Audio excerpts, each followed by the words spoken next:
And good morning. Thank you so much for joining us here on Unfiltered Vision News, bringing you the news unfiltered Monday through Friday, 7 to 9 a.m. Eastern. My name is Dr. Ashaki Noni Nichols, and I will be your host. Thank you again so much for joining us on this Women and Wellness Wednesday. It is open mic. So for those of you that have joined us on either Facebook, YouTube, or X, please send me a direct message and I can send you the link and you can join us here live on the show. So again, thank you so much for joining us. And Jay Smooth is joining us here on YouTube and he says, "Good morning, beautiful Black Americans." Thank you so much for that, Jay. And thank you for always joining us here on Unfiltered Vision News, whatever platform you are on. So as we discussed yesterday, we talked a lot about immigration.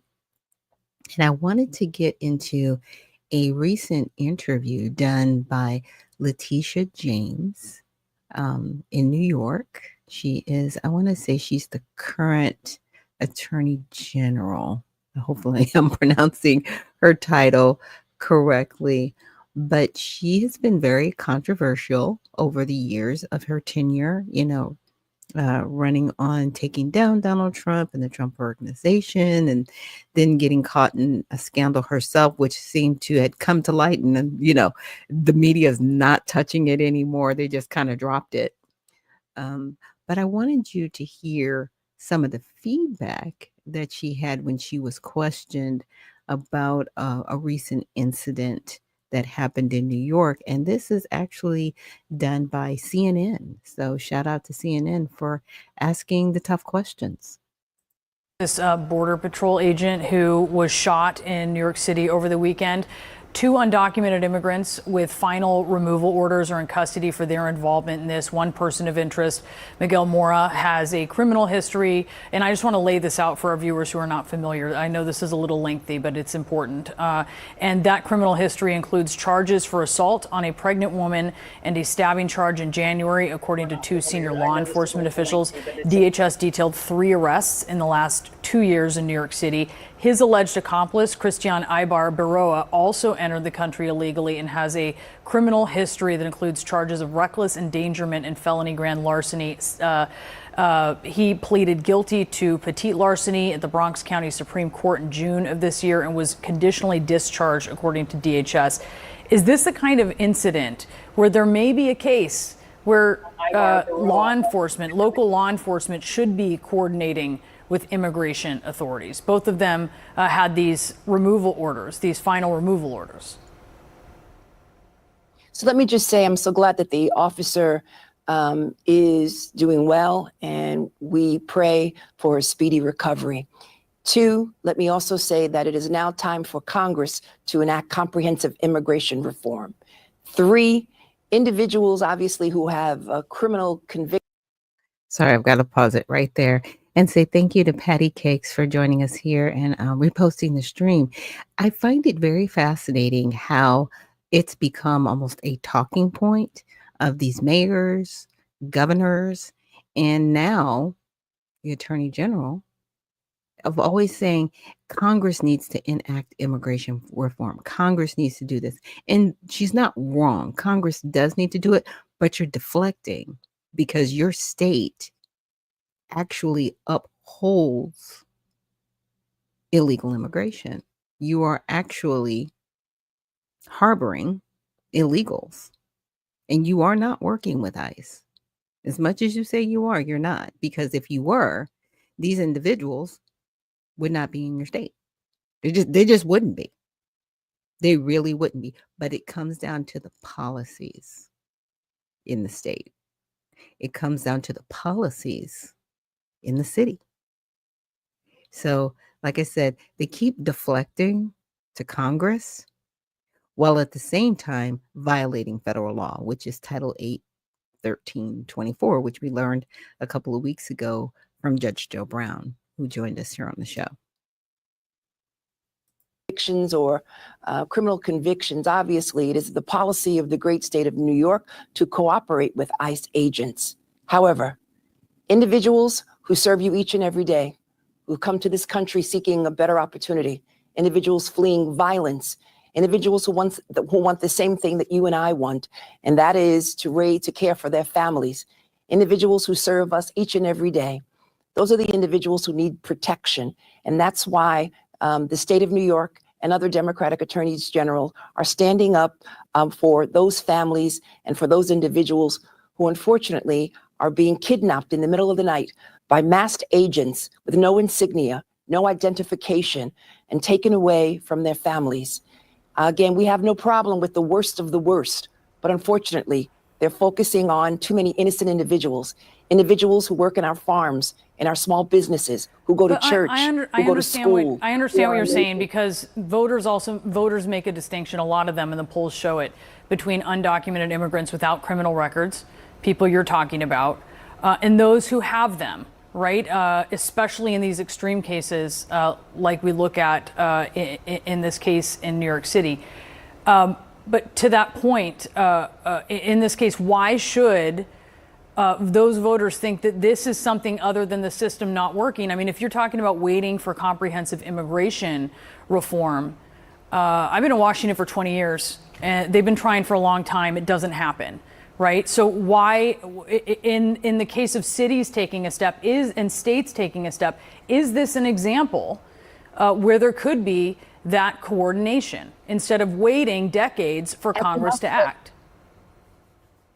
At the outset, I indicated to you that, in fact, New York State and other Democratic states cooperate with ICE when it comes to criminal convictions. But when it comes to innocent individuals who serve. Okay. This is where I got to stop it and interject. No one is innocent if they've crossed the border illegally.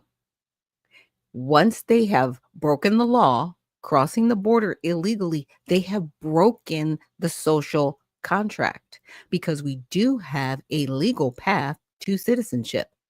So when you overstay your visas, you overstay your green cards, you overstay anything, that is you breaking the law. When you come through the physical border illegally, that is you breaking the law. You cannot say people want a better life breaking the law, because there are so many people here doing it the right way. It invalidates your argument. She's invalidating her own argument, because she, in one breath, says we're working with ICE, but then in another breath trying to make people who have violated the law seem innocent. They're not innocent. They're criminals. They fall in the same bucket as the murderer. There is no level of criminality, period. And that's what needs to stop happening. That's what they're trying to do. They're trying to take a bucket of people and say, well, they only crossed the border. They broke the law, but they only broke the law a little bit. They haven't committed any other crimes here, crimes that you don't know about, ma'am. But at the same time, you've committed a horrendous crime at the federal level, because you've admitted to actually harboring illegal citizens under Title 8, 1324. And you keep admitting it. And see, it's these things right here. This conversation she's having right here could end her up being charged at the federal level. So DOJ, I mean, if this is something that needs to be recommended, maybe it needs to be recommended, but I need arrests made. These individuals are violating Title 8, 1324 in our faces. And they're doing it with impunity, because they are not suffering the consequences of violating federal law. They think they're protected at the state level, and they're not. And she's definitely not protected with the speech and debate clause, which I think is why they keep talking with the impunity that they're talking with, because they're like, oh, wow, I'm protected. No, you're not. You're not protected from violating federal law. You're not protected by the speech and debate clause, especially when you're doing an interview. You're not protected. So then you think, well, why are they talking with impunity? Because somebody has said that they would protect them. And they truly believe that they can live above the law, and they can't. And it's very sad to see a lot of these attorney generals, these judges, anybody in the legal field protecting illegal behavior. It's truly sad. As your nanny, who clean your home individuals who are our neighbors, individuals who unfortunately are just trying to make Okay, but ends meet both each of and these every day and individuals follow the law. had multiple arrests after deportation orders. And Why that are is those why not in the state of New opportunities? York, and that is why in the state of New York, when it comes to individuals, as you indicated, individuals with criminal convictions, then we cooperate with ICE.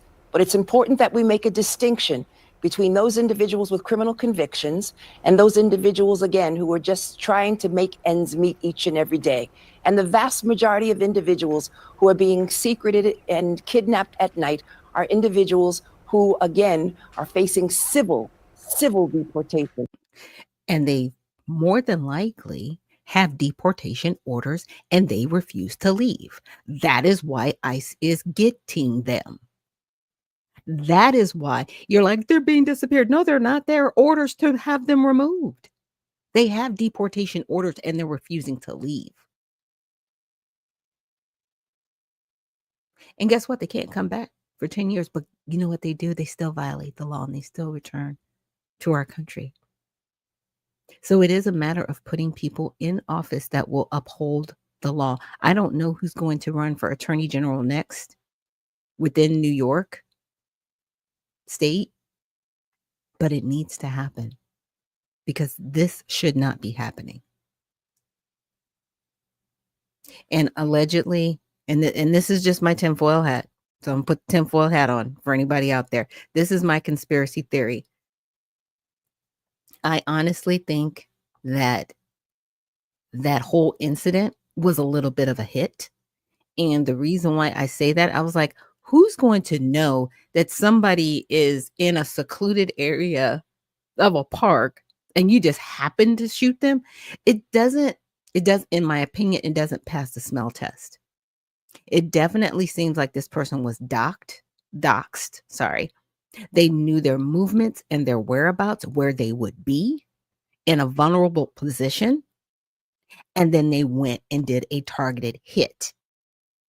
That was not just coincidence. As it looks on its face, because I keep looking at it, I'm like, how did he know where they were? Like exactly where they were, not just randomly, exactly where they were. Yeah. But again, allegedly, tinfoil hat moment, said put it out there. And not criminal enforcement. It's important that we make a distinction. It's important that individuals understand that individuals are being caught up in these ICE raids, innocent individuals, students, teachers, small businesses. We all want the same thing, and that is to protect individuals from harm. But unfortunately, what we are She's admitting that there are small businesses of people that are here illegally. Okay. Because she keeps saying there's this distinction. No, there's not. They're here illegally and they're holding jobs. They're teachers, they're small business owners. Title 8, Section 1324. seeing is mass ICE agents without any insignia, without any identification, kidnapping innocent individuals that both you and I know. Yeah. Again, these people are not innocent. They're extremely guilty. And they've committed crimes. But I think people don't really understand to what extent and why. So I pulled up some information on New York City and New York immigration order. Now, this is an executive order 170, and it was signed by former Governor Andrew Cuomo in 2017. It prohibits state agencies and officers from inquiring about or disclosing an individual's immigration status unless required by law or necessary to determine eligibility for a benefit or service. So they're admitting that they're harboring people in their state illegally, and they wrote an executive order for it. And to determine eligibility for a benefit or service, according to what the 1996 Act, people that are here in our country that are not legal citizens, or even if they're legally citizens, they are not supposed to get any state or federal benefits. They're supposed to be able to live on their own, basically, and provide for themselves. They're not supposed to get any government assistance or state assistance at all. But they wrote an executive order allowing this. Again, Title 8, Section 1324, this executive order violates federal law.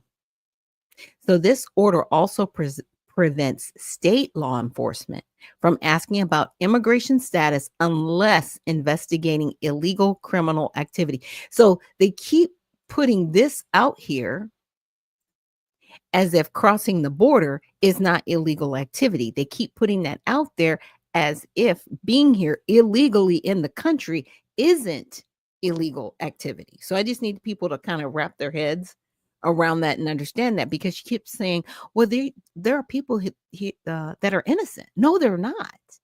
They're here illegally. They broke the law. It's crazy. Thank you, Dr. C, for reposting the stream and being here with us on Unfiltered Vision News. So it does say that New York State Executive Order 170. So this executive order prohibits state agencies and officers from inquiring about or disclosing an individual's immigration status unless required by law or necessary to determine eligibility for a benefit or service. It also prevents state law enforcement from asking about immigration status unless investigating illegal criminal activity. Okay, so it just kind of regurgitated it. It's so crazy. And Dr. C says, well, you can't tell the way resources are given out like water. Yeah, they are given out like water. And the sad part about it is there's probably a U.S. citizen that needs those resources, a legal citizen, right? And it's not getting them. And they're giving them to people that are here illegally. You know, again, if you go back to the Appropriations Act of 2021, they set aside $500 billion for what we see going on, outside of the $12 billion that they set aside for unaccompanied minor aliens. A lot of this funding happened under the Biden administration with the Appropriations Act of 2021. That's where the money's coming from. I really don't hear any news outlets talking about this, which is some of the reason why I started my news program, because I was like, there's news out here that we're not talking about. And I don't hit on everything, but I do try to hit on things that I find important. I'm just saying. So I did ask, did the current governor of New York sign this order? And it says Executive Order 117, titled State Policy Concerning Immigrant Access to State Services, was initially issued by Governor Andrew Cuomo in June 23, 1993. So, wow, it's been in place for a while. As of the most recent update, Kathy Hochul has continued the order, ensuring it remains in full force and effect until otherwise revoked, superseded, or modified. Okay. And yeah. And I asked, could you summarize the order? And it did. It limits inquiry, obviously, that we read over in immigration status. It restricts law enforcement actions, and it protects privacy and access. The order aims to ensure that immigrants can access essential state services such as healthcare, education, and social services without fear of immigration-related repercussions. What does everybody think about that? This is what this intends to do. But we keep being told and gaslit. I mean, that was a whole gaslighting session. I'm sorry. Anybody out there feel gaslit? Light, flame, all the liquid flaming, turning on of gaslighting. I was like, wow. You are literally supposed to uphold the law, and you are sitting there okay with the laws being violated. You can't do both. It's one or the other. But I've heard a gentleman by the name of Owen Schroyer. He is on InfoWars, and he says, if it cannot be universally applied, it's propaganda. Yeah. It's a lot of propaganda going on with that interview as well. And so I looked up Governor Hochul just to see what her position was. And she put Hochul, this is her quote, "I'll be the first to call up ICE to deport immigrants who break the law." The governor says she supports immigrants with legal papers, but will cooperate with the Trump administration to remove immigrants who break the law. Well, I've already stated they broke the law when they came over here illegally. So what are we talking about? Oh, they have to break other laws in our country outside of the law that they already broke by crossing over the border illegally. It's really crazy. Interesting how they have her in the background. Okay. But it says, as President-elect Donald Trump, and this was back in November of last year, as President-elect Donald Trump promises mass deportations of millions of immigrants across the country, Governor Kathy Hochul indicated on Tuesday that New York State will cooperate to at least some extent with federal immigration authorities. Hochul said that while she supports legal immigrants, including asylum seekers, she would be the first one to call immigration and customs enforcement to deport undocumented immigrants who break the law. Well, they crossed the border. Like I said, they've already broken the law. So what are we talking about? The governor would not say what steps, if any, the state would take to protect the hundreds of thousands of undocumented immigrants who are not recent arrivals seeking asylum. That's the question. Because there's a lot of people that lied about seeking asylum. They just said it so they could get over here. They weren't seeking asylum at all. But they said that because they were coached to say that. But again, this executive order limits the questioning. So you can't question people, even if you think they're undocumented. She's not going to report them. And they're given access to healthcare, education, and social services. Telling you, the violation of Title 8, Section 1324, that Judge Joe Brown shared with us. I'm so grateful he did that, because now we know where these individuals stand and how they are continuing to gaslight the American public into thinking that illegal immigration is okay. It is not okay. Anybody who has crossed the border is here illegally. They've already committed the crime. And we're not even talking about the people that have been here 20, 30 years. Yeah, 20 to 30 years. And they're not here legally. They're here illegally. And they do own businesses. This is crazy. When we have American citizens that have applied for businesses and can't get or start them. But we have people here illegally that have businesses 20, 30 years. Like, what are we doing as a country?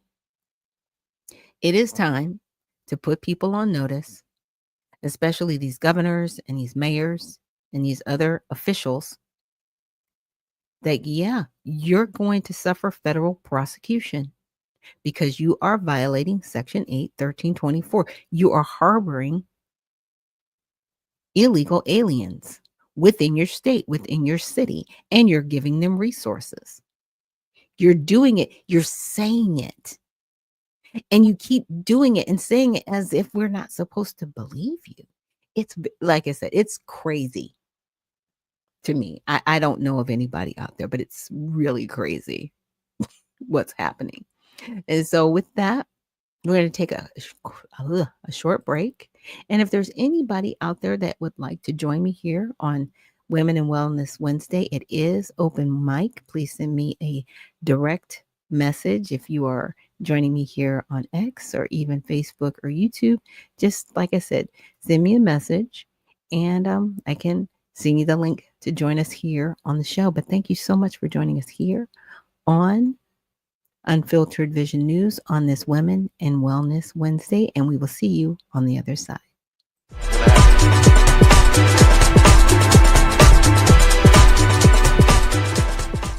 All Sides has created a patented, fair, transparent process to rate the media bias of hundreds of news outlets and writers. We assess each media source and rate them as far left, lean left, center, lean right, or far right, allowing you to quickly identify different perspectives. All Sides uses many methodologies to determine bias, including the Blind Bias Survey, gathering people from all parts of the political bias spectrum and having them read and rate articles blindly, without telling them who wrote the article or which media outlet it came from. Then we take the average bias rating of several articles from a given media outlet for our final bias rating. Another powerful method we use is the editorial review. Focus groups of people with multiple political viewpoints who review the works of a media outlet and come to a consensus on its bias. We also look at credible third-party data, including academic research by top universities. Finally, what you say matters. We gather community feedback on our site every day, including hundreds of thousands of votes on our bias ratings. Our final bias ratings aren't determined by these votes, so they can't be gamed or falsified by any group. But we do analyze those votes for input and look for warning signs that our current bias ratings might be off. All Sides is constantly evolving our media bias engine. The more you participate, the better our ratings will be, and the better our news coverage will be. Go to allsides.com to get involved.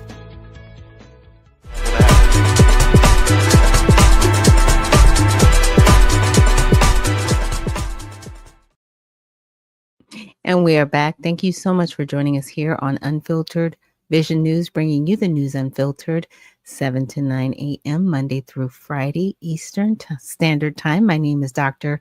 Ashaki Noni Nichols, and thank you so much for joining us here on Unfiltered Vision News. And with that, we're going to get into the news on all sides, my favorite news outlet. And recently, I actually became an investor in All Sides. I really like being investor as opposed to just being an affiliate because, I got a little bit of skin in the game now, right? I'm a part of the All Sides family, who says don't be fooled by media bias and misinformation.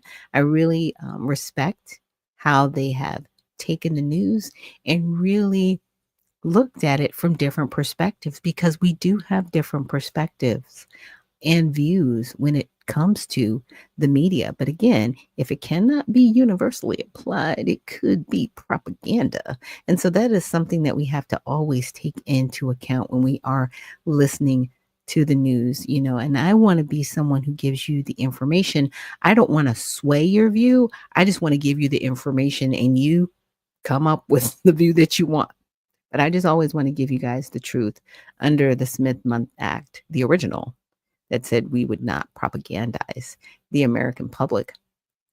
And with that, it says China prevents U.S. government employee, Wells Fargo banker, from leaving the country. Now, I find this interesting because I'm like, why y'all trying to pick a fight?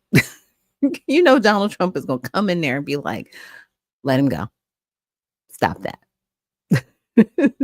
Oh, son of Khalid says, good morning, sister. Well, good morning to you, sir. Thank you so much for joining us here. But like, what are you doing? Why? I don't know what that is about certain countries. It's like, why are you going to, keep an American citizen from leaving? What?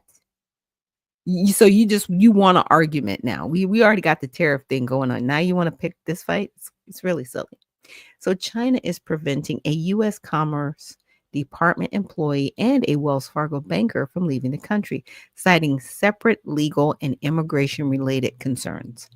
So the government worker who was in China visiting family was questioned by Chinese intelligence in April about his past U.S. military service and had his passport and personal electronics temporarily seized. Though his passport was returned, he remains under an exit ban after allegedly failing to disclose his government job on a visa application. Meanwhile, Xian Mao, a Wells Fargo executive based in Atlanta, so he's from Georgia, wow, okay, is also under an exit ban as part of an ongoing criminal investigation, according to China's foreign ministry. So it's interesting if they're holding him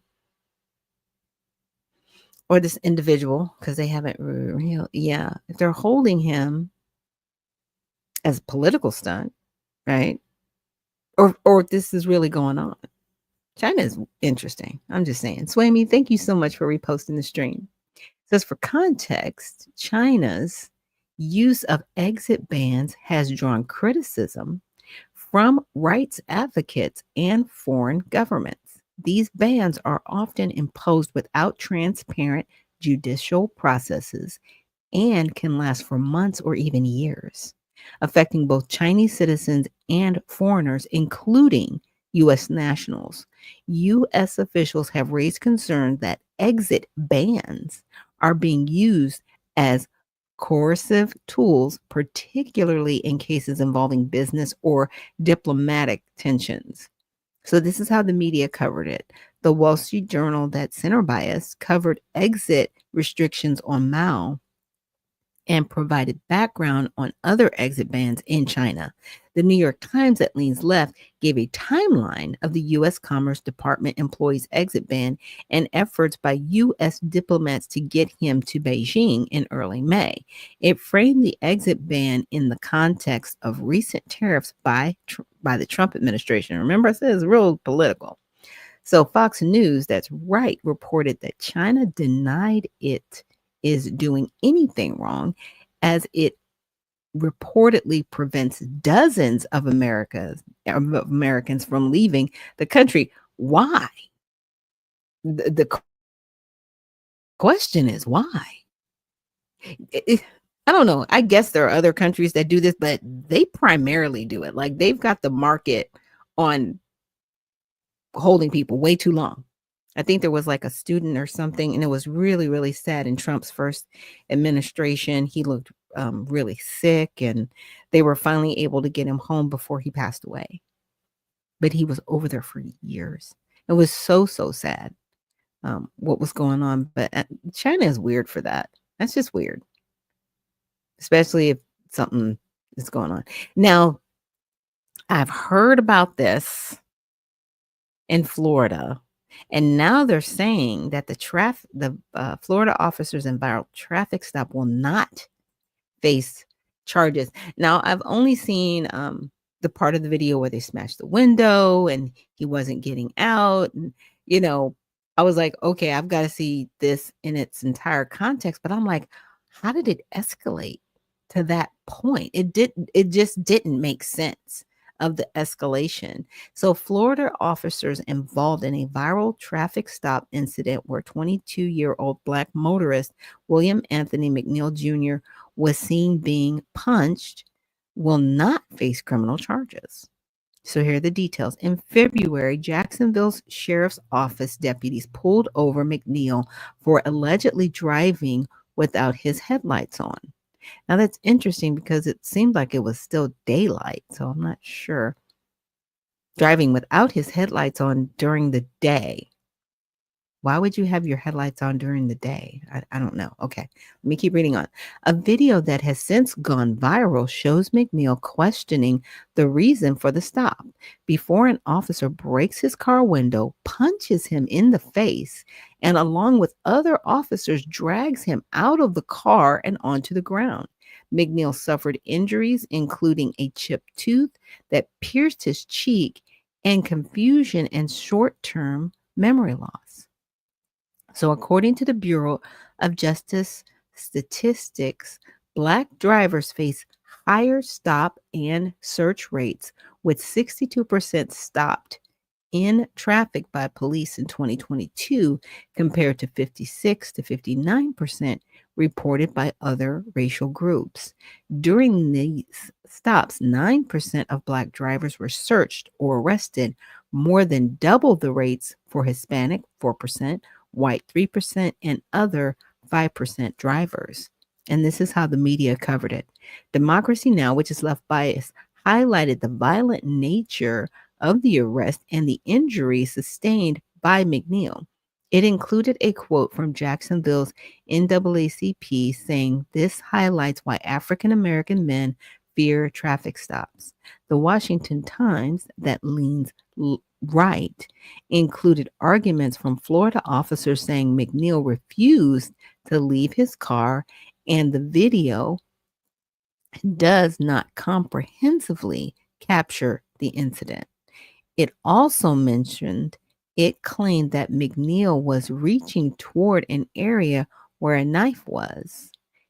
SAN, S-A-N, which is center, focused on the charges McNeil faced, legal action taken by McNeil after the incident, and the response from the public. Now, like I said, I've only seen, I guess, the video that Mr. McNeil was recording. I don't think, to my knowledge, I haven't seen any body cam footage from the officers being released, but I'm like, wow, I don't understand why they had to punch him. I don't understand why that part had happened afterwards. Dragging, breaking the window and dragging him from his car. There were like 3 officers at least. He didn't seem like he was resisting. Okay, so he didn't leave his car, and you guys broke the window and you got him from his car. Why couldn't you just handcuff him? Like, why did he have to be punched and beaten? It's that part. And even though the officers caught on camera, they're not going to face any charges, it doesn't mean that he can't sue them civilly for what happened to him. And this is sad, like I said,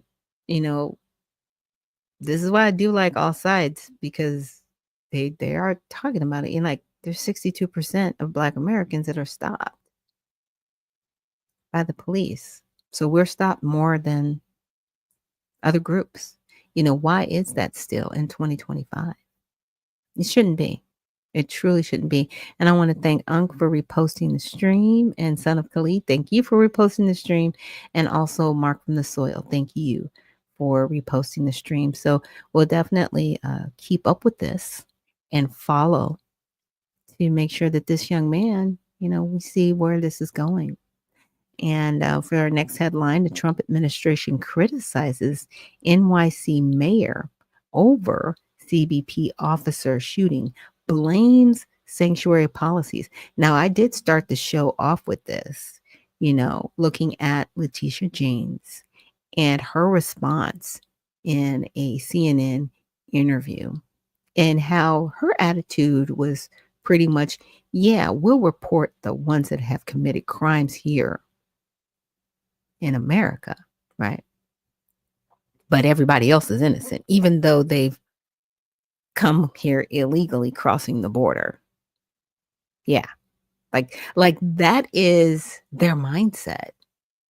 And I'm not going to say that it's just Democrats.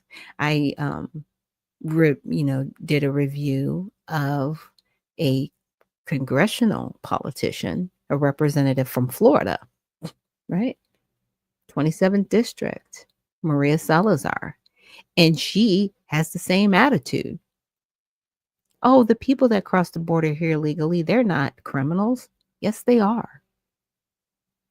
And for you to be a Republican and be okay with criminal activity, I question everything about you. As far as I'm concerned, the whole party should disavow you, completely disavow you, and ask you to join the Democrat Party and get out of the Republican Party for all of the statements that you made, which are not covered by the speech and debate clause, by the way, because she's done other interviews on this. Yeah.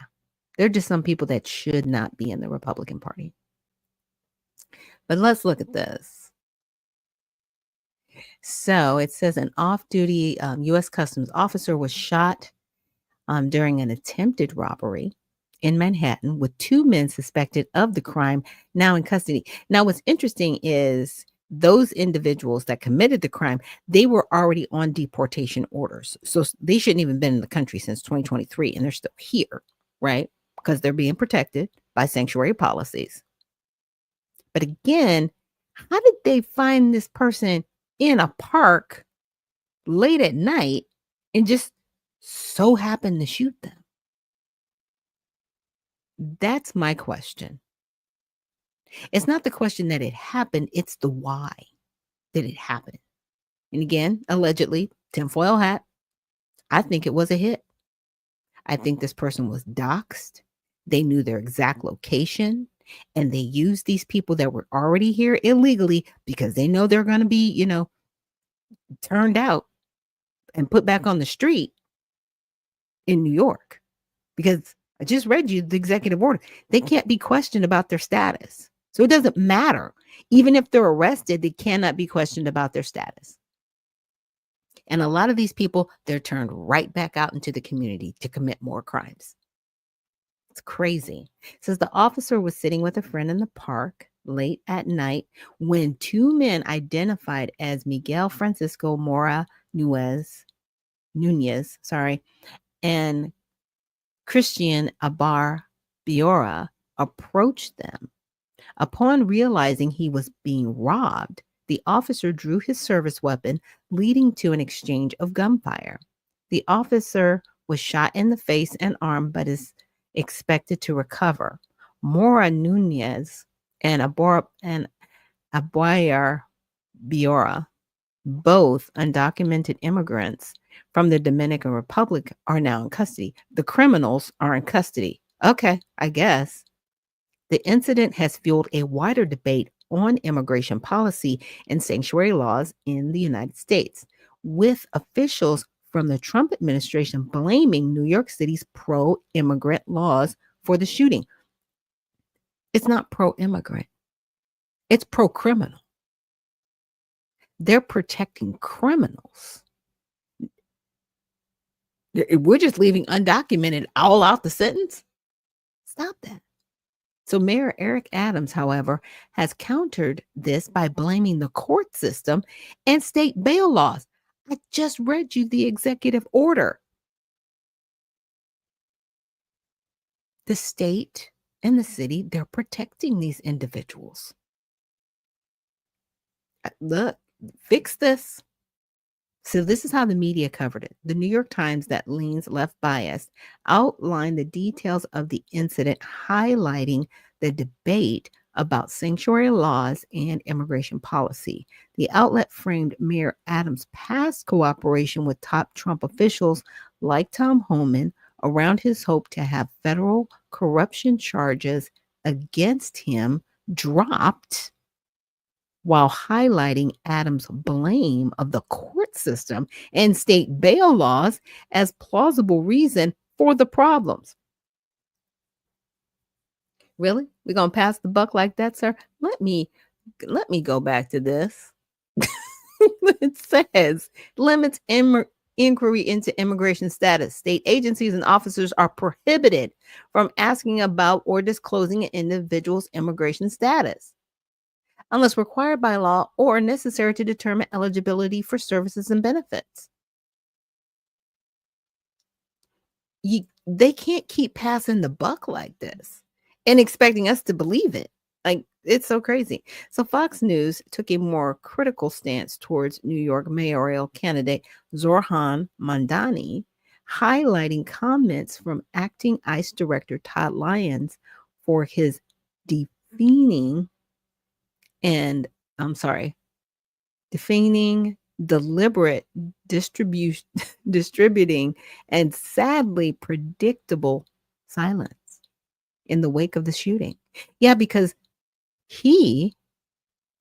Mamdani, has already said that he is not going to work with ICE if he becomes the mayor. He said it, not allegedly. He said it's on video. But yeah, he's not saying anything right now because he knows he could be implicated. And he knows it will be a soundbite heard around the world if he says anything on it. But the next time he comes outside, I guarantee you he's going to be questioned about it. So you can't hide forever, sir. cannot hide forever. So Unc says, so now they're calling them immigrants. Yep. Prior, they say that they're humans and it's a humanity thing. But now they're a pro-immigrant. I find the wordplay hilarious. Exactly. Exactly. Because words matter. Words matter. The nomenclature matters. And they're criminals. Period. You came over here illegally. You broke the social contract. There will not be widespread amnesty. That dignity bill is DOA. And any congressperson in the House or Senate that supports it, votes for it, should be arrested. You heard it from me. Yeah, they need to go to prison for protecting illegal activity. They're admitting these people are here illegally. And you want to write a law to protect illegal activity? So what happens to legal immigration then? Why aren't you really fixing that problem? Because you keep saying this problem. You're in Congress. Fix it. You're there. Fix it. Nope. But you want to keep putting workarounds because we have an immigration process. And yes, it is stringent, as it should be, to protect American citizens. But you don't care about American citizens. You don't care about American citizens being protected. Maybe that's because you know people that are here illegally and you're trying to protect that criminal behavior and you want it to keep going. You're okay with it. No, we're not going to have a unserious conversation. You're okay with illegal activity and you just need to admit it. That's all I'm saying. That's all I'm saying. So Newsweek, that center focused on the details of the attack and the history of the detained individuals, while also underlining the Trump administration's view that sanctuary cities pose a barrier to federal immigration enforcement. And he's not wrong. They do. It's not that they even pose a barrier. These people, look, these individuals pose a threat to the entire country because they are harboring criminals. We need to call them what they are. If you came over here illegally, you are a criminal. If you crossed the border illegally, you are a criminal. You broke the law. You broke the social contract. And you need to be deported immediately. No questions asked. Period. Done. That's your due process. See, you gave up due process when you came over here illegally. You broke the social contract. Rights aren't given to criminals, and that's the problem. People have been protecting criminal behavior, and you wonder why the country's upside down? You wonder why the country's a mess? Really? But that's what we're doing. And that's where these people are at. This is what they like. They like illegal activity. They're okay with it. Maybe that's because they're involved in it themselves. I'm just saying. If you're not involved in criminal activity, it's something that you will never want to be a part of. But apparently you're okay with it because you enjoy it. You enjoy promoting it. You enjoy supporting it. And Son of Khalid says, they came over here eating off of the blood, sweat, and tears and disrespect us. They can all go. Absolutely. As they should. As they should. Nobody wants people here illegally. We want people here legally. I mean, personally, I do. I don't want people to ever live in the shadows. Oh, and Son of Khalid said, of our ancestors. Absolutely. Absolutely. It's very parasitic. I want people here legally. I do not want people here in the shadows. And the bigger slap in the face is to the people that have gone through the process of legal immigration. We don't talk about any of those people and where they're at with this, how they feel about it, how outraged they should be. If I came to a country legally, right? Did everything right, did what I was supposed to do, jumped through all the hoops, right?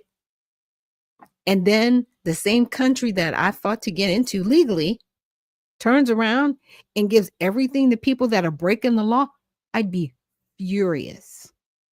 Absolutely furious with the entire system, the federal and state level. But that's not happening.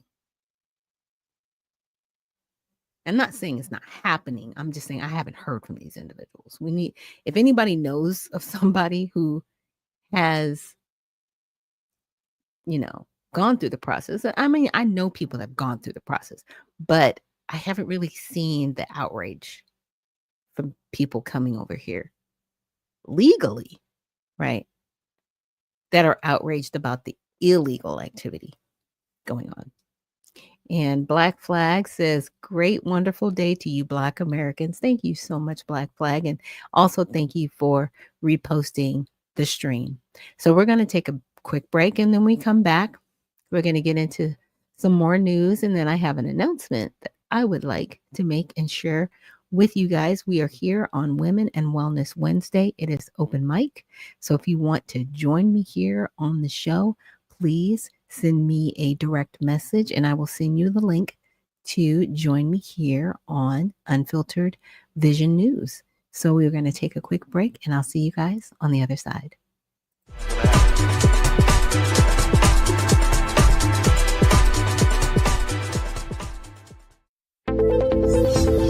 The browsers of today are broken. They've been overtaken by a barrage of sneaky and annoying ads, trackers that follow your habits, and cookies that build profiles, and all sorts of other internet clutter that's taking precedence over the content that you want to see. In fact, these useless bites can take up to a whopping 50% of page load times, with a third of it anxiously trying to learn more about you. To make matters worse, some ad blockers are even letting ads through when large advertisers pay them. But do you really want a leaky ad blocker? It's because of these very reasons that we developed Brave, a new browser that kicks internet crud to the curb and makes it faster, safer, and better to surf the web than your current browser. With Brave, everything you need is built right in. We integrated technology that automatically blocks trackers, annoying ads, and shields everything that can cramp your style and destruct your privacy. With it, you can expect increased speeds nearly 2 times faster on laptops and up to 4 times faster on mobile. And unlike any other browser, Brave allows you to support your favorite publishers with automatic micropayments, so it's a win-win for you and your favorite sites. To top it all off, Brave is open source, because we truly believe it's our web and we need to fix it together. So ask yourself this question. Do you want a web browser made for the internet of today? If so, try Brave. It's faster, safer, and ad-free.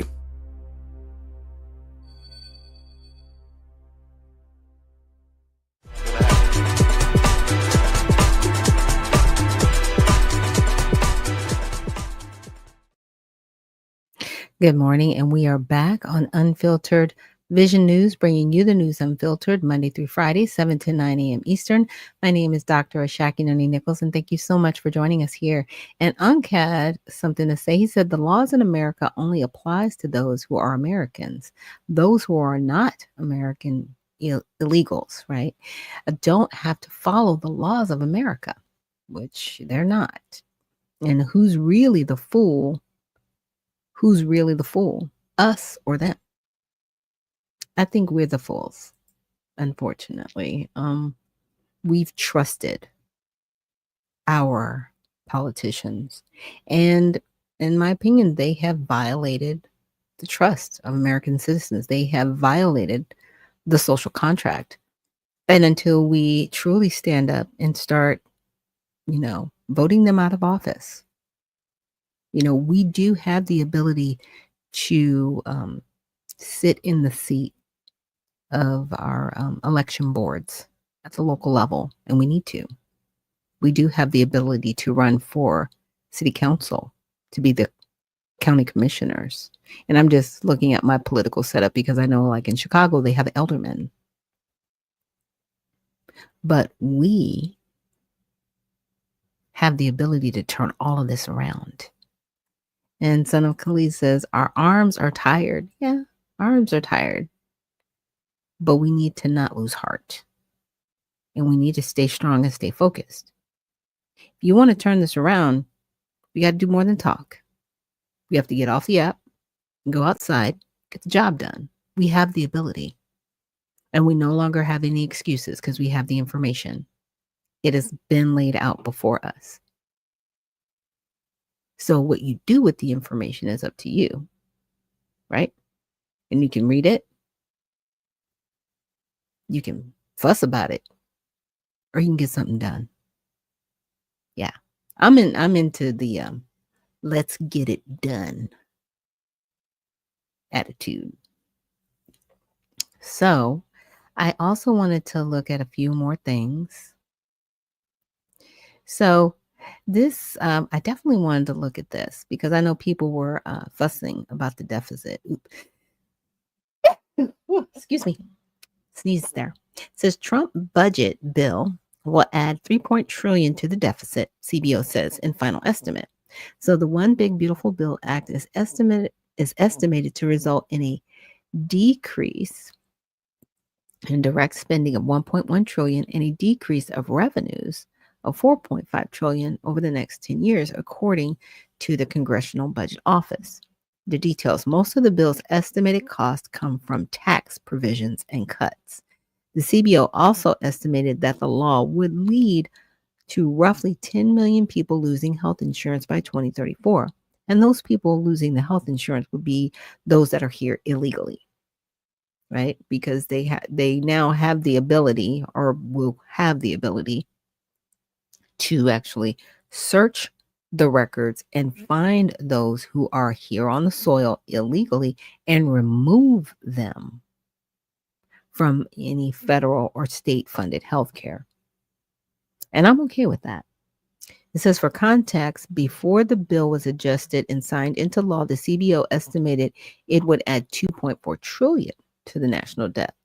And here is how the media covered it. Left-rated outlets were more likely than right-rated outlets to highlight the CBO report, framing it as an overly expensive and harmful for many Americans. Some focused on how the new law will impact health insurance, welfare benefits, and other programs. The right-rated sources that did cover the report sometimes focused on numbers suggesting the law could help reduce the deficit. The Washington Examiner, which leans right, highlighted how the CBO also scored the bill using a current policy baseline, which assumes that the 2017 Trump tax cuts could not expire, and found that it could reduce the deficit by 366 billion. Most left-rated outlets didn't mention that part of the CBO study. Wow. So that lets you know that the propaganda is real and it's out there. They purposely omitted that. They do not want Trump to have a win. But see, here's the thing. Any wins that he has, that affects us. And it's very fascinating how whenever there is a majority Republican, the Democrats always run to, oh, they're going to take your Social Security. They're going to take your benefits. They're going to take all the freebies. In this case, they're not. In this case, they're actually taking people off of the system that shouldn't be there at all. See, we keep forgetting about the Social Security, where we've got temporary protected status and paroled in the United States, people that are receiving, and that's just 2 of them, that are receiving Social Security benefits. How are you paroled in the United States receiving Social Security when Americans can't even get Social Security when they need it? Like, how is that even a thing? But they did it under the previous administration. They did that. And Son of Khalid says, and I'm pro ICE. I think we all are. And I did have a video that I played yesterday, really showing and giving a human face to ICE. I know that the Democrats, they don't know what else to do. And so they're trying to, draft laws saying that ICE agents can't be masked and they have to tell them who they are. And stop. You're doxing these people. We already have one that, like I said, allegedly, and I'm keeping that alleged, in my opinion, was followed to try to make an example of this person, because that's random in the dark. And he just so happens to be an ICE officer. It's too convenient. But you want to demonize the people that are doing good work. This is what the American people voted for. We voted to have everybody removed. And when we say everybody, if you came through that wall here illegally, you need to leave because you are a criminal. You broke the social contract, period. And you need to get off the soil, because if you're caught, it's going to be 10 years before you can come back here. Again, I personally want the border closed administratively for the next 10 years. We need to shut it down, period. Nobody should be able to apply for immigration into this country for the next 10 years. No HB1 visas for the next 10 years. No chain migration for the next 10 years. Shut it down. I don't want anybody over here. And everybody needs to be deported. Everyone. Every single one of you. Because you don't care about this country when you come over here the wrong way. See, they're not talking about the people that are unvetted that are here. This is why there's so much criminal activity going on. And then insult to injury, you want to protect these people? Yeah, it's a very interesting conversation. And so this headline is saying, are migrants being abused in ICE detention centers? The organization Human Rights Watch published a report alleging that Immigration and Customs Enforcement detention centers in Florida have subjected detainees to inhumane conditions, including lack of hygiene, extreme temperatures, and being forced to eat like dogs. So the details. At one point, the Chrome North Service Processing Center was so overcrowded that detainees were held on a bus in the parking lot for over 24 hours. HWR alleged the toilet on the bus was quickly clogged, and an immigrant said because of this, the whole bus smelling strongly of feces. One detainee told HRW that food was served to immigrants on chairs while they were still shackled with hands behind their backs, and they were forced to bend over and eat off the chairs with their mouths like dogs. Female detainees at Chrome allegedly had to use toilets in full view of male detainees. Okay, now see, when I read all of that, don't come here illegally. Don't come here. Don't come here. Because see, if you were in your other country where, you're such this great citizen and you're doing all these wonderful things, build up your country. Don't come here because this could happen to you. That's really sad that happened. Sorry, not sorry. Don't come here illegally. You are a criminal. You're lucky you eating. You're lucky you're being processed because you're still being processed on our tax dollars. We're still paying for this, by the way. Really? Now we have humanity for criminals. You don't stop. This is horrible.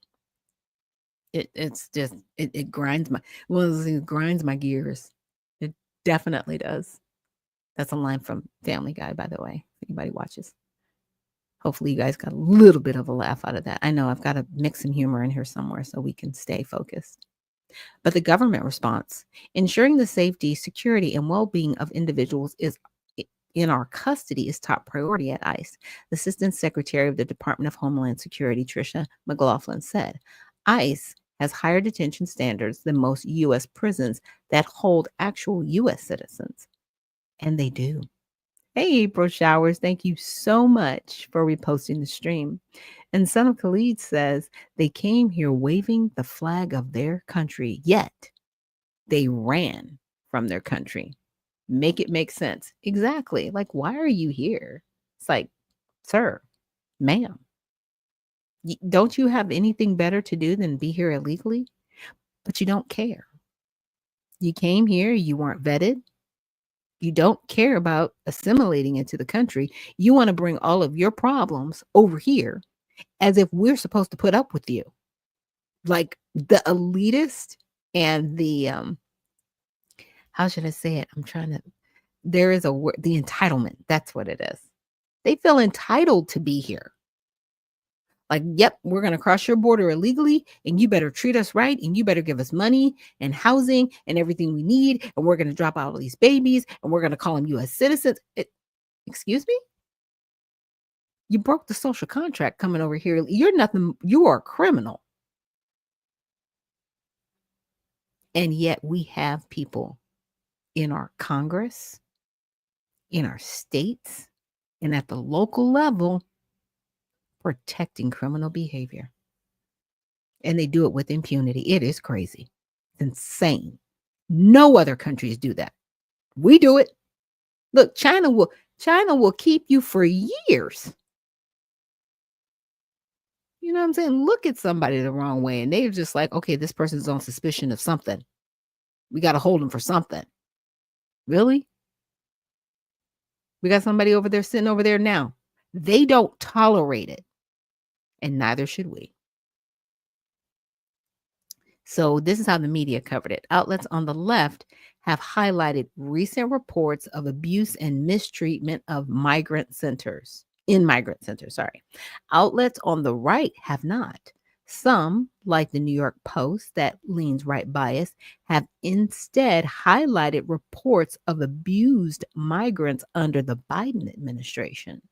The Guardian, that's left, wrote that migrants forced to eat like dogs is one of secession and alleged abuses at ICE facilities.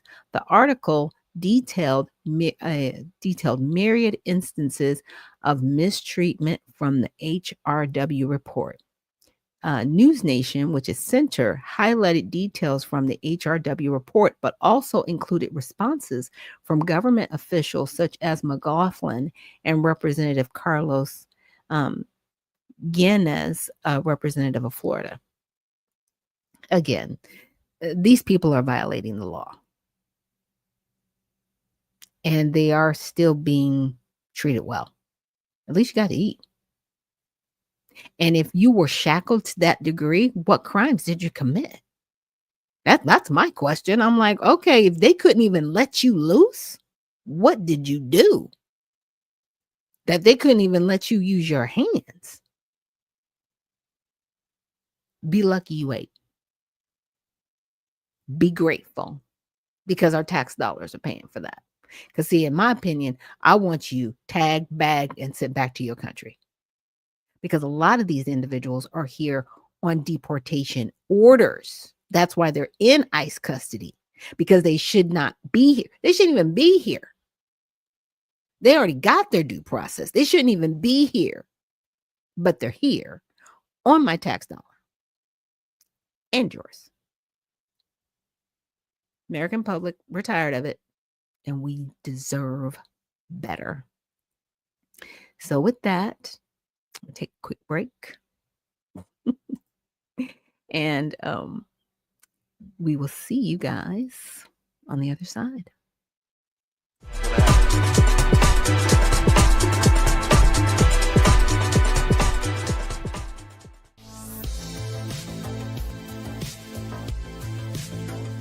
We've unified our end-to-end encrypted services to make them easier to use together.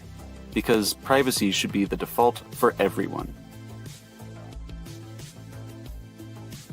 With the new Proton ecosystem, you can add events to Proton Calendar automatically when you accept an invitation.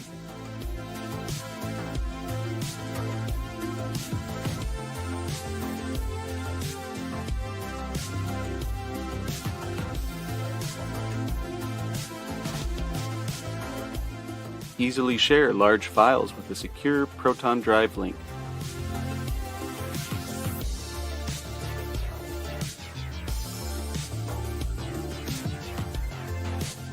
Send secure Proton Drive links privately with Proton Mail.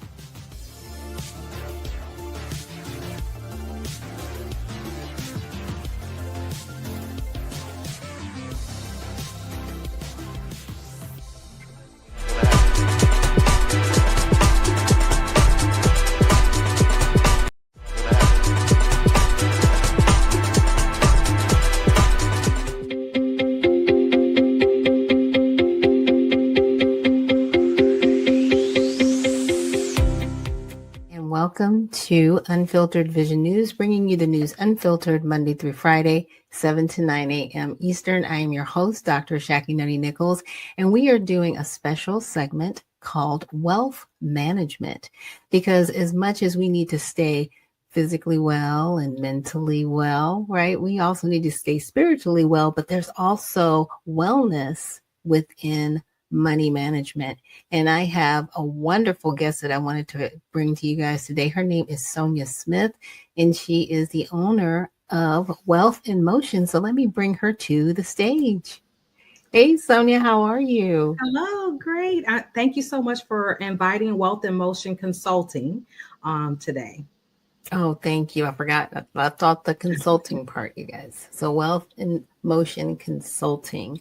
And again, thank you so much for joining us. I know you're going to definitely give us some information on wealth management, but I just wanted you to give a little bit of a background about yourself before we get into it.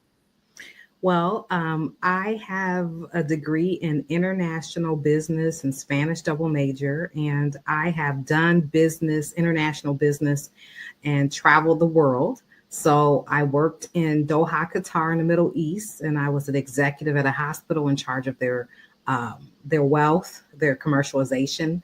And another key component I worked was I was a director at a specialty pharmacy where I was in charge of $1.3 billion worth of contracts. So okay. I've dealt with money a little bit. And then on the personal side, a little bit on the entrepreneurship side, I've owned several businesses where I've invested in commercial real estate. I've done taxes. I've done a little bit of mortgages. So I've had experiences across the board. So I can give a broader view of your portfolio and how you do your wealth versus someone who only works for a particular company that only offers insurance or only deals with your IRAs, or only deals with your stock account, or so I give you a broader view to show how they can interchange and how you can use it and maximize all of your wealth. Cool. And then another area is because, as a parent, and I have 3 young women, and they're past their college years, but, what about, student loans for your kids? Because right now there are a lot of people that are in default because the student loans were put on hold, but we never really talk about the parents that may have taken out student loans for their kids. What do you think about those things? Well, I think there's a couple strategies that I talk to my clients about. Number one, special is like doing community college first, but making sure those credits are transferable to a 4-year institution. That's important, right? Gotcha. And then making sure whatever one you choose is accredited and you're going to get the credits. We don't want people attending universities that are not accredited. So number one, check on the accreditation, right? Okay. Number two, so that could be a strategy. Another strategy is there are universities and colleges that have free tuition. Oh, okay. There's one particular one here in the United States that has a free tuition, and there's been free tuition since the 1800s, and nobody that I talk to knows about it. Okay, So share. but look, if you sign up for a consultation, then I'll share what the university is, and so that's exclusive to my clients. But That's there's awesome.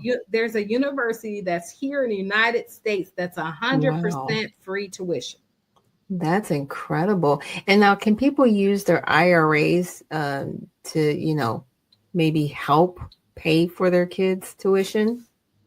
I think you can. I would say I have not advised with that with the whole tax situation. I haven't had any clients that did that or whatever, and how you would do that.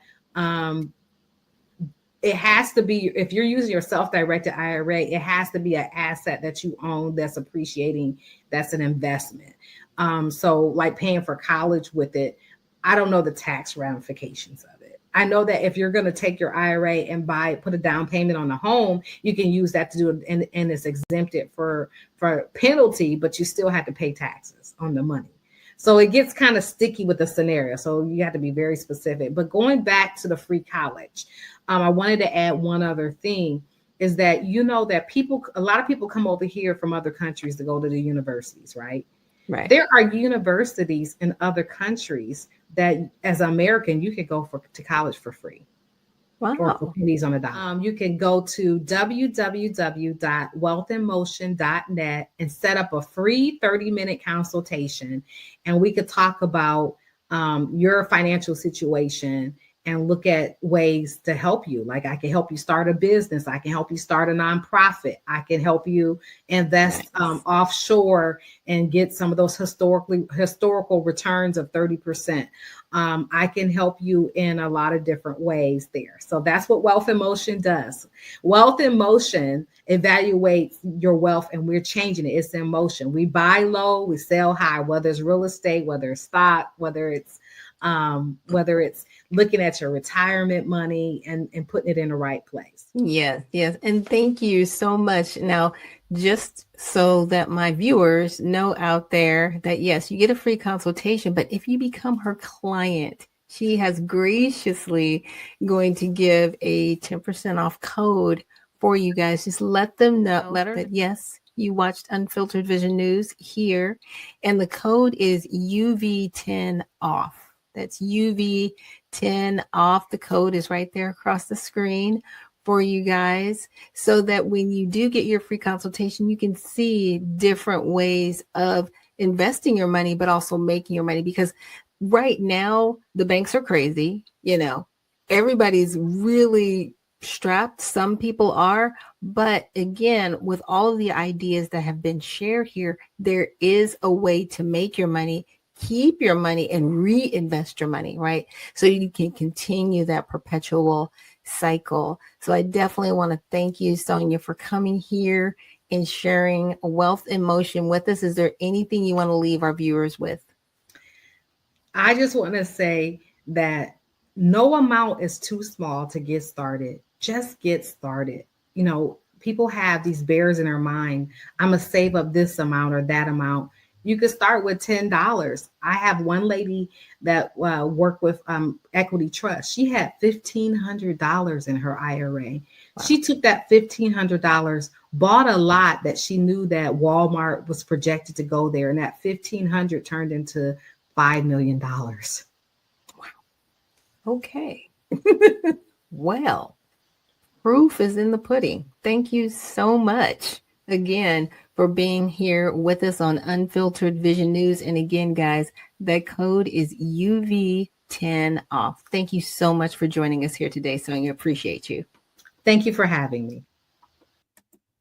Okay, guys, and that will do it for our wealth management segment. We're going to do more, and we're going to bring you more ideas of how to save in this down economy that they talk about, but there always is, that ram in the bush, as they like to say. So thank you so much for joining us for this segment, and we will see you right after this break.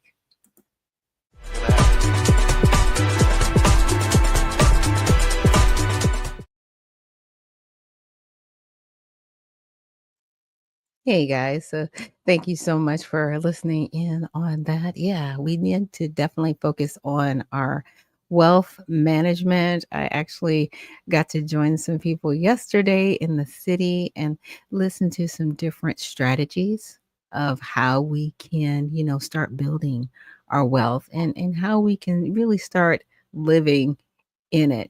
Sometimes our community is the last to know. So definitely, check out the city while they're having their open house. And you can actually check out April Showers on X and look in her timeline for updates on the city and how you can find out more information. And with that, I wanted to make a little bit of a personal announcement. I attend Stockbridge Community Church here in Georgia. And this Saturday, we're going to have a special, how should I say it? A special activity that we're going to be doing. We do community outreach at least once a month here with our church and sometimes even more. And we call it Serve Saturday. So, but this particular Saturday, and this is something that our pastor started doing a couple of years ago, and it's prayer with schools. And what we try to do is the weekend before school is going to open, we have prayer. And so this is something that we've been doing, and it's with our county. So initially, of course, he was like, I want to reach out to, so many churches. And, when you try to get pastors together, it's like wrangling spiders, right? Because everybody's got their different view and what they're doing and it's like, but don't you guys all love God? And, aren't we all Christians? But everybody has their different way, right? And so his goal was to at least, get 20 to 50 churches, and then it turned into 80 churches, and now it's even more than that. But I wanted to share it here on the show because this is something we can do nationwide. It doesn't just have to be here in Henry County, Georgia. So I just wanted to share a short video, and then after that video, I'll share with you the website where you can kind of join us this Saturday.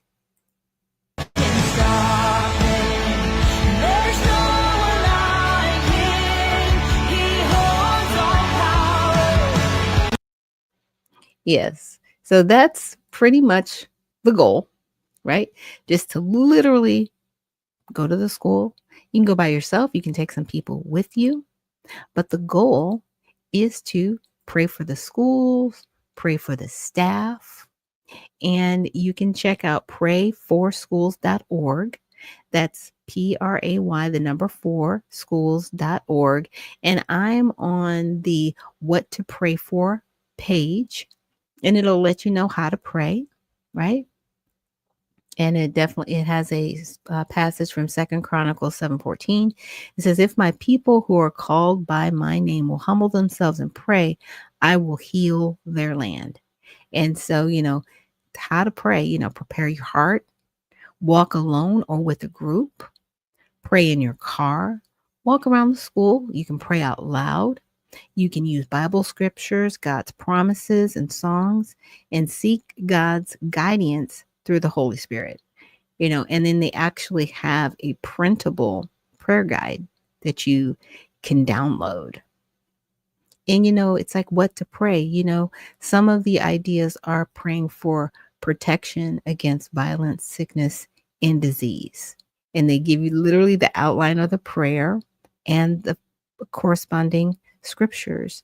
Another is identity, praying that, I'll just read some of the prayer. It says, God, I pray that every student, teacher, faculty, and staff member would know who they are in you. They are created in your image perfectly as men and women. Yeah. Third one, pray for the teachers and staff. And also pray for Christian students, teachers, and staff, because there are those that are Christians that are in school that, sometimes are under attack for having the faith that they do have in God. And then an open door. It says, Lord, may there be an open door in this school for the gospel to be shared with students and staff.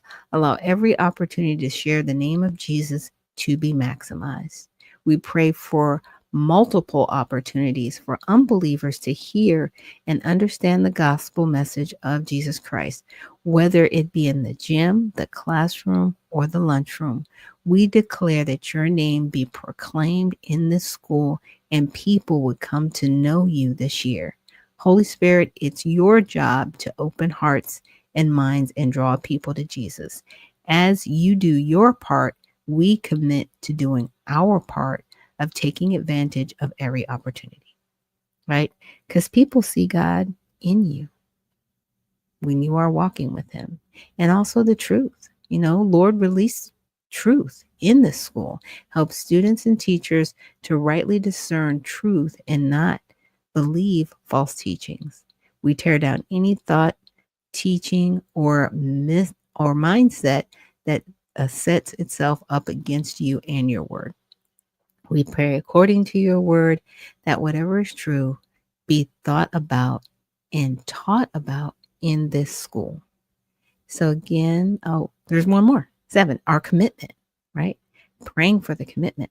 This is God, we declare in front of you and this community that we, the church, commit to praying for, serving, and loving this school and the people in it. Because a lot of times, just because you're praying, pray, but follow that up with action as well, right? Be committed. And if your commitment is to pray every week for that school, right now, we're praying that at the beginning of the school year, that we're praying a blessing over the schools. But we need to continue to pray for the schools and for these individuals. And, if I can use this platform to reach the people that are on X and Facebook and YouTube and encourage you to do the same in your communities, please do. And Black Empower, thank you so much for reposting the stream. But yeah, if you guys can, go ahead and sign up. You can register here for 2025. And again, I'm on the What to Pray section to help you. There's resources, there's home, but yeah, prayforschools.org. It's a thing. It's a thing. If you didn't know, now you know. And again, I encourage you to pray for your schools going into this school year because it's going to be interesting. I'm just saying. It's going to be interesting because we have a lot of controversy. I talk a lot about illegal immigration on this show. I talk about a lot what's going on in politics. And, politics, it is in our schools. It's everywhere, really. Politics affects your daily lives. The chair I sit in, the app that I'm on right now was generated by politics. I was telling somebody the other day, I was talking to them. I was like, cracks me up that people were like, I don't want anything to do with politics. I was like, politics are all around you. All around you. It affects your life every single day, even the air you breathe. I mean, we've got with the Environment Protection Agency. They don't control the air, but they do work with corporations to make sure that we're not supposed to have, different chemicals in the air. So yes, politics is all around us every single day. And we need to be mindful and abreast of how we use it, how we interact with it, and what we're doing with it, right? That's our responsibility. But again, I encourage you guys, definitely check out Pray for Schools at PRAY, the number 4 schools.org, and pray for your school in your area. And so I wanted to check out this story about Ghislaine Maxwell because there's been so much talked about with the Epstein inquiry. So it says the House Oversight Committee approved a motion to subpoena Ghislaine Maxwell, the former accomplice of sex trafficker Jeffrey Epstein, to investigate Epstein's operations further. Interesting, because she was thrown in jail. What? A couple of years. Yeah, 2019, roughly. Okay, okay. I was like, yeah, she's been in there for a minute. Question her again? Okay. So it says the motion to subpoena Maxwell, who is currently serving a 20-year sentence for her involvement in Epstein's sex trafficking ring, was introduced by Representative Tim Burchett on Tuesday. If successful, Maxwell will be compelled to testify before Congress, potentially providing further insight into Epstein's operations and the involvement of high-profile individuals. The move follows a backlash against a Justice Department memo suggesting that Epstein did not have a client list.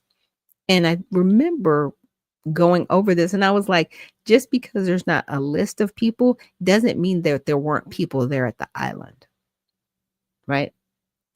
Everybody's seen most of the flight logs, and that's public information. So it's already out there, right? We've already seen that. But, when they say, oh, there wasn't a compiled list, it's like, really? You can use the flight log as a list. You can assume that those people were there because they took the airplane to the island. Flight log. They're not just going to throw anybody on there. But they didn't want to look at that as a client list, right? Words matter. So for context, Epstein, a convicted sex offender known for his high-profile social connections, died in jail in 2019. His associate, Maxwell, was convicted of sex trafficking charges in 2021. Maxwell's subpoena is seen as part of a broader push to release more information related to Epstein's case.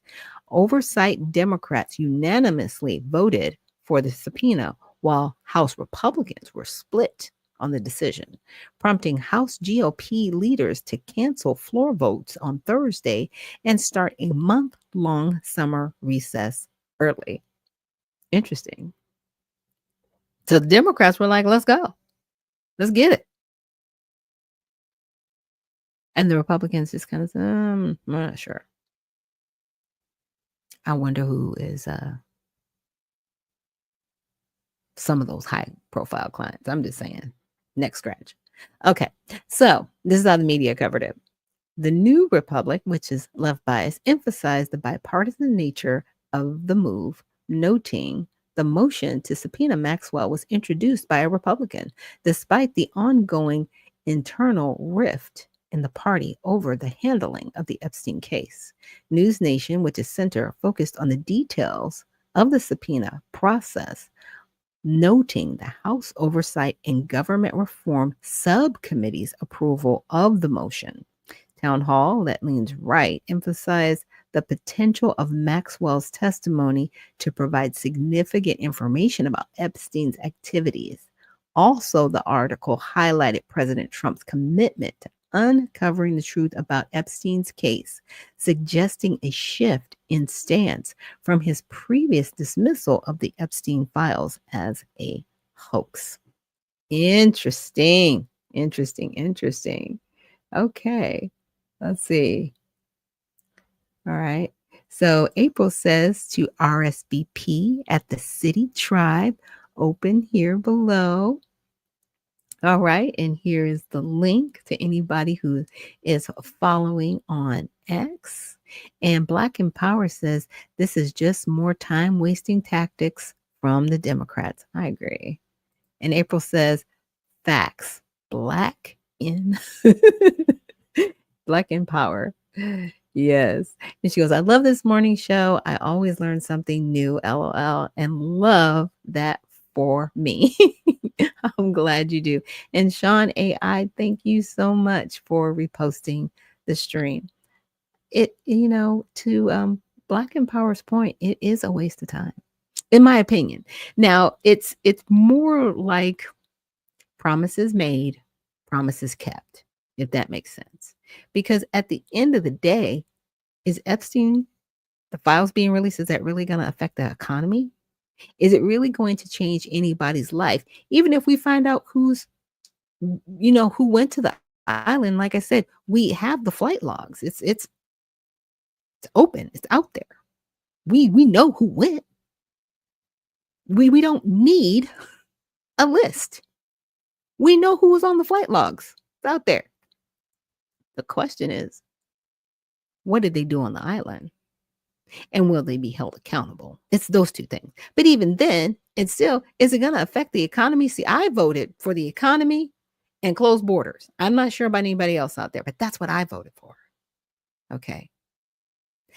The Epstein files is a matter of trust. Promises made, promises kept. You said you would release this. You said you would get to the bottom of it. Get to the bottom of it so it will satisfy that trust for us, knowing that you're going to hold people accountable for the crimes they committed. Okay. I got it. I got it. But this is a hydra. So, and if you know what a hydra is, if you do not strike it at the heart to kill it, it will continue to rear its ugly head. So are you going to get the hydra? I mean, and if you're not, what are we doing? We're spinning our wheels. I want a good economy. I want a closed border. I want companies to stop undercutting wages by hiring people that are here illegally. I really want members of Congress to stop advocating for illegal criminals. That's what I want. I want people censured at this point.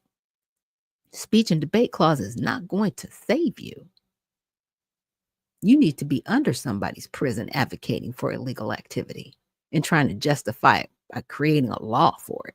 Have you lost your mind? There is no dignity in being a criminal. But maybe that's how you view the world. I don't know. But thank you for letting us know exactly who you are, Maria Salazar. And I wanted to definitely check out this. So it says former Louisville officer involved in the Breonna Taylor raid sentenced to 33 months in prison. So Brett Hankinson, a former Louisville police officer involved in the fatal shooting of Breonna Taylor during a botched police raid, was sentenced to 33 months in prison. Hankinson was found guilty in November 2021 of violating Taylor's civil rights. His sentencing came despite the Justice Department's request last week for Hankinson to be sentenced to only time served, 1 day in jail, a 3 and 3 years of probation, which District Judge Rebecca Grady Jennings called encourages and I'm having trouble with this word. Incongruous and inappropriate. He could have faced up to life in prison. Hankinson was the only officer directly involved in the raid to be convicted on criminal charges. So this is how the media covered it. Just the News that leans right said Taylor's death helped fuel the Black Lives Matter movement, which resulted in riots against police officers in the summer of 2020. Fox News on the right and Newsweek Center referred to racial justice protests, while the Associated Press left called them protests over police brutality. The Washington Post that leans left said protests seeking greater police accountability over the use of excessive force against Black people. And The Hill, which is center, simply called them nationwide protests.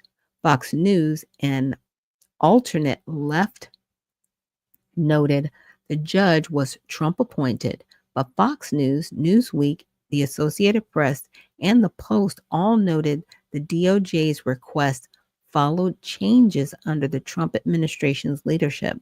The Post added nearly 2 months ago, the Justice Department moved to drop police reform agreements it had negotiated with Louisville and Minneapolis during the Biden administration. Those consent decrees came after sweeping years-long federal investigation in both cities found their respective police departments and engaged in the systemic use of excessive force and racial discrimination. Mouthful. I am grateful that he did get a longer sentence because, any loss of life shouldn't be. But the way this happened, it was truly sad. And it's unfortunate because it could happen to anyone, right? But I think since that time, police officers, FBI, they've tried to be a little bit more measured in how they go about doing what they're doing. Oh, thank you. Incredulous. ADJ, not in harmony or keeping with the surroundings or other aspects of something, lacking congruity, right? Or is unusual or different from what is around. Yeah.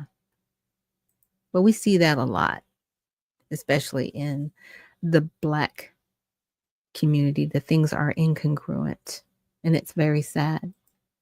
And April Shower says it can be described actions, behaviors, or elements that are incompatible or in harmony with their surroundings or context. Yeah. And she also says, LOL, my bad. It's okay. But thank you for that, because I was like, I'm having such a hard time pronouncing this word.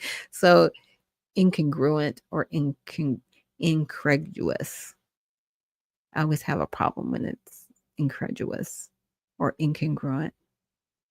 Yeah, and it is out of harmony. We've been out of harmony for a long time, and I'm looking forward to us being back in harmony, which we will be one day in our society. It's not going to be a utopian society. I don't think we're never always going to agree. People are going to have their disagreements. They're going to have their prejudices. They're going to have their likes and dislikes. It's not about agreeing on everything. It's about having respect for one another, right?